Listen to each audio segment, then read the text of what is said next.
इसलिए नहीं कि वो सिर्फ महापुरुष हैं, ये नंबर इसलिए है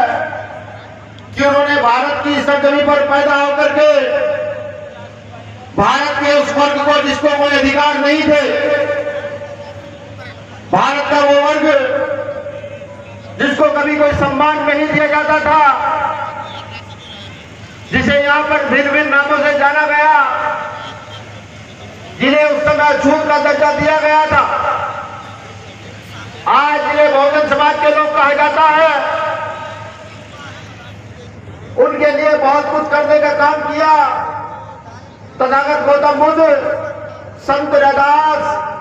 संत कबीर, गुरु नानक देव, गुरु घासीदास, भगवान वाल्मीकि, डॉक्टर बाबा साहब अम्बेडकर, महात्मा ज्योतिबा फुले, पेरियार रामास्वामी नायकर, नरहरि सिंह यादव, शिवदयाल चौरसिया, रामस्वरूप वर्मा, कर्पूरी ठाकुर, ऐसे ना जाने कितने नाम हैं। जब इनको पढ़ा जाता है तो पता लगता है कि ये मंच पर माइक पर बोलने की ताकत अगर किसी ने दी है तो सही मायने में इन महापुरुषों ने इस ताकत को दिया है कि जाओ जाकर के अपने समाज के उत्थान के लिए बोलना शुरू करो। मैं यहाँ एक विशेष पर्सनैलिटी को भी याद करूंगा, धीरा बाड़ा वाल्मीकि साहब। उनको विशेष याद करने का मतलब यह है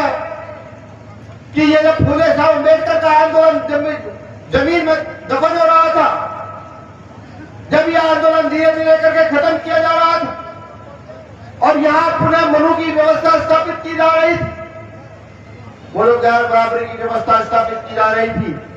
उस समय दीना भाना साहब ने मान और काशीराम साहब को अम्बेडकर आंदोलन समझाया और एक किताब दी। काशीराम साहब ने एक रात में किताब 20 से 22 बार पढ़ डाली और पूरा